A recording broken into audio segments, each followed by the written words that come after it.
जो डीमोटिवेशन आप में आता है और जो चिड़चिड़ाहट बच्चे में आती है, जिससे बिहेवियर बढ़ना शुरू होता है, कम नहीं होता। बेस्ट थेरेपी वो है जब एक पेरेंट हाथ खड़ा करके बोलता है जी मुझे सिखाओ, ये मैं सिखाऊंगी कैसे सीखना है, क्या करना है, इसके बाद क्या करना है, और आप उस सीखी हुई चीज को आगे लेके जाएंगे। और ऑटिज्म थेरेपी का भविष्य क्या है आने वाले समय में, मेरे हिसाब से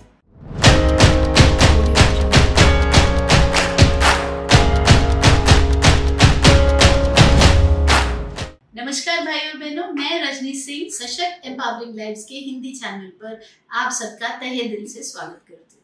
तो आज हम क्या बात करने वाले हैं बताती हूँ। इसके पहले एक बड़ा क्विक सा इंट्रोडक्शन सारे नए लोगों के लिए। जी स्वागत है सब पुराने लोगों का और सब नए लोगों का जो भी आज मुझे सुन रहे हैं। तो मेरा नाम रजनी है, स्पेशल एजुकेटर हूँ। अब 18 साल हो चुके हैं इस फील्ड में, 4 अवार्ड्स मिले हैं मुझे।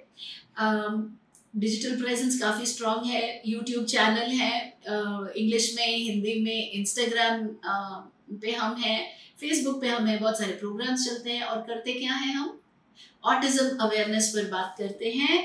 एक पेरेंट किस तरीके से अपने बच्चे को ऑटिज्म के साथ बढ़िया से बड़ा कर सकता है, उस बारे में बात करते हैं। तो चलिए आज के टॉपिक की बात करते हैं।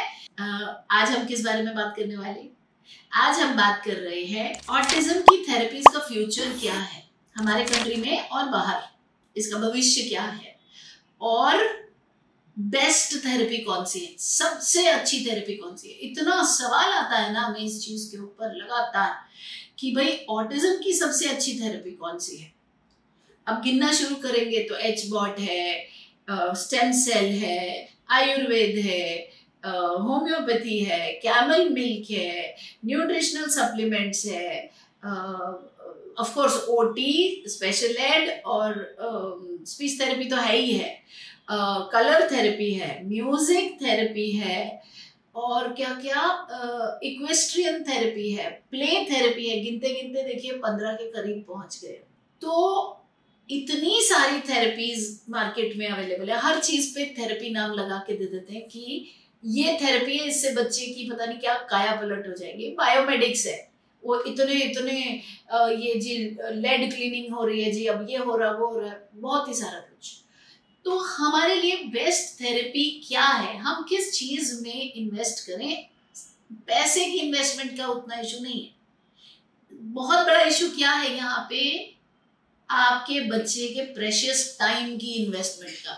उसकी इन्वेस्टमेंट हम कैसे करें ताकि वक्त गुजरने के साथ बच्चे का बेनिफिट होए, रीडिंग आए, राइटिंग आए, स्कूल जा सके, बिहेवियर खत्म हो जाए, लैंग्वेज आए। तो ये सारी चीजें कैसे अचीव करें, कौन सी थेरेपी है जिसे करें जिससे कि ये सब कुछ अचीव हो सके, और अलग अलग जगह नहीं, एक बेस्ट क्या है, ये आज का टॉपिक है। तो डियर, इसमें बेसिकली एक चीज को समझें आप, मैं इसमें ना थोड़ा सा गणित लाना चाहूंगी। अगर आप एक हफ्ते की बात करते हैं, चलिए, अगर आपने एक हफ्ता यानी कि 24 घंटा मल्टीप्लाई 7 दिन है ना, गुणा 7 दिन, इतने की बात करते, कितने घंटे हुए। कुछ भी नहीं कर रही हूँ मैं, तो कैलकुलेटर निकाल लीजिए, सिंपल मैथमेटिक्स ही कर रही हूँ मैं, तो गणित ही कर रही हूँ। 8 घंटा बच्चा सो लिया तो 16 घंटा हो गया, 16 घंटा गुणा 7 दिन, 112 घंटा। अब आप मानिए, आप चलिए बाकी तो छोड़ देते हैं, मेन ले लेते हैं। स्पीच थेरेपी के लिए आप जाते हो हफ्ते के 3 दिन, ओटी के लिए जाते हो हफ्ते के 3 दिन, स्पेशल एजुकेशन के लिए जाते हो हफ्ते के 3 दिन, ठीक है। 9 घंटा हो गया। 45 मिनट का सेशन नहीं ले रही हूँ मैं, घंटे का सेशन ले रही हूँ। तो 3 घंटा 3 घंटा 3 घंटा, एक हफ्ता में 9 घंटे आपने स्कूल भी है और उसके बाद इधर उधर की दौड़ भी आप लगा रहे हो, यहां से वहां से वहां। पैसे की बात नहीं कर रही हूँ, कितना पैसा खर्च हुआ जाने दीजिए, बच्चे के ऊपर पैसा कौन ही सोच रहा है ना। तो पैसे को हम अभी देख ही नहीं रहे, हालांकि वो एक बहुत मेजर कंसिडरेशन है, पर जाने दीजिए। टाइम और एफर्ट की बात करते हैं। एक हफ्ते में 9 घंटा निकालना, जहां आप बच्चे को, और वो 9 घंटे में नहीं सिमटेगा, 45 मिनट जाने को लगाएंगे, आप 45 वापसी को लगाएंगे, ट्रैफिक अलग होगा, कंजेशन होगा, थकान होगी बच्चे की, और आपकी उम्र कार में बीतेगी। उसके साथ जो डिमोटिवेशन आप में आता है और जो चिड़चिड़ाहट बच्चे में आती है, जिससे बिहेवियर बढ़ना शुरू होता है, कम नहीं होता है। और सबसे ज्यादा जरूरी बात, आपके शरीर में उतनी ताकत ही नहीं बचेगी इतना करने के बाद कि आप घर जाके, और ना ही बच्चे के बचेगी, कि आप बाकी एरियाज पे या जो चीज आपको आपके स्पेशल एजुकेटर ने सिखाई, ओटी ने सिखाई, स्पीच थेरेपिस्ट ने सिखाई, उसको आप घर पे जनरलाइज कर सके। जनरलाइज मतलब अगर बच्चे को हम नहीं सिखाएंगे कि बेटा 5+3 जो करके आए हो सेंटर पे, अब इसका मतलब ये है कि यहाँ 5 मैगी है और 3 हमने पार्ले जी ले लिया, तो हमने दुकान से कितना सामान लिया मेरे बच्चे देखो, जैसे वहां 5+3 8 लिख के आए हो, ये उसका मतलब है। या अगर तुम सॉर्टिंग करके आए हो तो ये सारे कपड़े तुम्हारी अलमारी में जाएंगे, ये सारे पापा के जाएंगे, ये सॉर्टिंग है। अगर सीरिएशन सीख के आए हो, बड़े डब्बे में छोटा डाल रहा है, छोटा डाल रहा है, तो वो वही ना रह जाए, वरना सालों साल आपका बच्चा टेबल पे तो बहुत अच्छा काम करेगा लेकिन रियल लाइफ में काम नहीं करेगा, क्योंकि जनरलाइजेशन नहीं है, क्योंकि आपने उस स्किल को बाकी एरियाज के अंदर फिट नहीं किया। क्यों नहीं किया? क्योंकि इतना कहाँ से, आप भी इंसान है और बच्चा भी इंसान है, कहाँ से टाइम लेंगे कि उधर से पूरा एक जगह ले जाने के 3-4 घंटे का तो आएगा। 1 घंटे की थेरेपी, बाकी 30-45 मिनट का जाना और आना, पैसा आप कैलकुलेट कर लो, मैं नहीं बोल रही। ऐसे 9 आप चक्कर लगाओगे, स्कूल भी रहेगा, बाकी भी काम है, कहां से बचेगी मोटिवेशन? लाइफ बिल्कुल हेल हो जाएगी। तो फिर बेस्ट थेरेपी क्या है? अभी इसके अंदर मैंने colour therapy, sound therapy, equestrian therapy, play therapy, music therapy, ये सब कुछ भी नहीं लिया।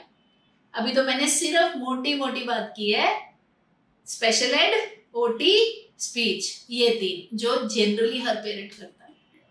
तो मेरा ये मानना है और मेरे एक्सपीरियंसेस से मेरा ये मानना है, पिछले 18 साल के एक्सपीरियंस से, बेस्ट थेरेपी वो है जब एक पेरेंट हाथ खड़ा करके बोलता है जी मुझे सिखाइए, मैं यहाँ हूं, अगर स्पेशल एजुकेटर सीख सकता है तो मैं भी सीख सकता हूँ, मुझे बताएं, मुझे सिखाएं, मुझे क्या करना है। एक तो जो एंडलेस आवर्स आप रोड पे लगाएंगे एक जगह से दूसरी जगह जाने के, वो बच जाते हैं आपके। ऊपर से जो एफर्ट आपका जा रहा है, बच्चे का जा रहा है, और बच्चे को घर आके जनरलाइज नहीं करा पा रहे, वो सारा हट जाता है। तो मैं नहीं कहती बाकी थेरेपी मत लीजिए, अगर आप सीखे हुए हैं तो बाहर की थेरेपी के ड्यूरेशन कम कर सकते हैं, कि अगर 3 की जगह हफ्ते का 1 ही दे दो। बाकी मैं खुद सीखी हुई हूँ, तो अब मैं साथ में आपके पार्टनर करूंगी, यहां से मैं बोलूंगी भाई मैं ये सब कर रही हूँ, आप ये सब ले लो। अगले हफ्ते में बात करेंगे भाई आपने क्या क्या अचीव किया। यहां से आपके साथ में इनजस्टिस भी नहीं होगा, क्योंकि थेरेपिस्ट को भी पता है कि इन्हें टेक फॉर ग्रांटेड नहीं लिया जा सकता। आपका अपने बच्चे पे फेथ बना रहेगा, आपको फोकस दिखेगा, आपको आप में फेथ बनेगा, कॉन्फिडेंस आएगा, क्योंकि आपको बच्चे में ग्रोथ दिखेगी। करना क्या है? हाई वैल्यू पेरेंट बनना है। अब बहुत सारे लोग ना मेरा गला दबा देना चाहेंगे कि आपका मतलब है कि हम लो वैल्यू पेरेंट है। एक हाई वैल्यू पेरेंट हाथ खड़ा करेगा सीधा, मैं जिम्मेदारी लेता हूं, है ना। और जिम्मेदारी का मतलब सिर्फ लॉजिस्टिक्स की जिम्मेदारी नहीं है, ट्रांसपोर्ट की जिम्मेदारी नहीं है, कार में यहां से वहां ले जाने की, उसके सिखाने की भी तो हमारी जिम्मेदारी है ना। वो जिम्मेदारी कौन ले रहा है? तो best therapy ladies and gentleman वो है जहां आप बीच में हैं और बाकी सारे फंक्शंस आपके सपोर्टिंग फंक्शंस हैं। कोई भी दूसरा बाहर का फंक्शन मेन फंक्शन और आप सब उसके सपोर्टिंग नहीं है। आप मेन फंक्शन है, बाकी सपोर्टिंग फंक्शंस है। आपके हिसाब से एजेंडा रन होगा बाकियों के साथ एज पार्टनर्स। तो अगर आप रजनी को भी देखेंगे तो रजनी सपोर्टिंग फंक्शन बनेगी आपके लिए। आप मेन फंक्शन बनेंगे, मैं सिखाऊंगी कैसे सीखना है, क्या करना है, इसके बाद क्या करना है, और आप उस सीखी हुई चीज को आगे लेके जाएंगे। तो उसमें क्या होगा, जनरलाइजेशन कर पाएंगे, क्योंकि घर के अंदर से ही कर रहे हैं। छोटा सा एक एग्जांपल देती हूँ। आज एक मेरे स्टूडेंट से ही मैं बात कर रही थी, तो कहती मैं बर्तन धो रही थी, तो मैंने ही उसे आइडिया दिया। मैंने बोला तो तुम्हारी मेड कहती मेड का फोन आया, फटाफट बर्तन धो के फिर मैं आई हूँ। मैंने कहा जब मेड का फोन आया और बर्तन धो रही थी तो क्या इसको पूछा, क्या लगता है क्या बोला होगा मेड ने, मम्मा क्यों बर्तन धो रही हो, कितनी देर लगती है ये करने में। लेकिन अगर आप सीखे हुए हैं और आप जानते हैं तो आप पट से ऐसी चीजें अपने घर में करना शुरू करेंगे। इससे बच्चे की इन्फ्रेंशियल थिंकिंग बढ़ रही है, सोचने की क्षमता बढ़ रही है। फिर उसे 2 ऑप्शंस बताएंगे, वो नहीं आ रही है इसलिए मैं धो रही हूँ, या फिर वो यहाँ पर ही आके और यहाँ पर ही रहेगी शाम तक। बताओ, अगर यहाँ रहेगी तो वो धोएगी, हम थोड़ी धोएंगे। मैं धो रही हूँ मतलब वो आने वाली, बच्चा बोलेगा नहीं है। ऐसे छोटी छोटी छोटी छोटी चीजें पूरे दिन भर में जो आपको रियलाइज भी नहीं होगा, लेकिन वो आपके बच्चे के लिए थेरेपी का काम करेंगी। और थेरेपी से कहीं ज्यादा, क्यों, बच्चे की इंसिडेंटल लर्निंग, उसके ज्ञान चक्षु खुल रहे हैं, फोकस बढ़ रहा है, अटेंशन बढ़ रहा है घर के अंदर।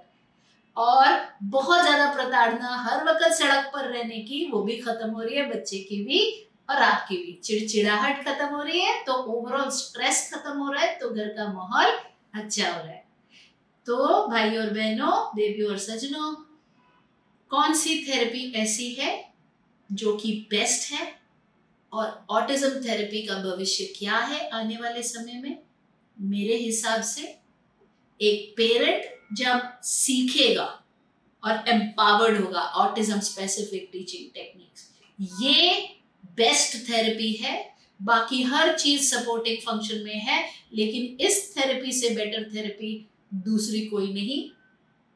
और आने वाले टाइम में लोगों को इस चीज की रियलाइजेशन होनी है, क्योंकि जो बच्चे ऑटिज्म के साथ सक्सेस पा रहा है, ये वही है जिसके एंडलेस आवर्स सड़क पर खत्म नहीं हुए, जिसका टाइम इफेक्टिवली यूज हुआ है, प्रॉपर ढंग से जिसका टाइम यूज हुआ है।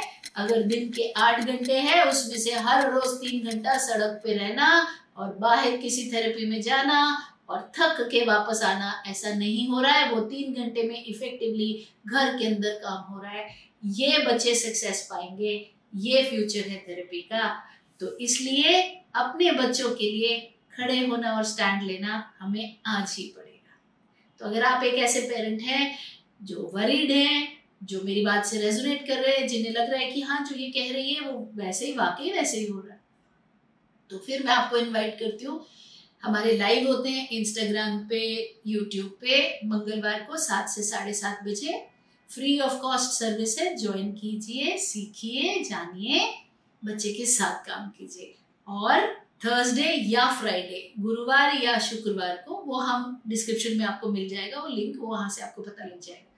या थर्सडे या फ्राइडे को हमारा मास्टर क्लास होती है, ऑटिज्म मास्टर क्लास, 7 बजे से 9:30 बजे तक। ये पेड सर्विस है और इनमें हम सिखाते हैं, पूरी डिटेल में सिखाते हैं बच्चे को ऑटिज्म के साथ इफेक्टिवली कैसे बड़ा करना है। तो अगर आपको पसंद आया, लिंक में जाइए, डिस्क्रिप्शन में जाइए, लिंक पे क्लिक कीजिए, ज्वाइन कीजिए।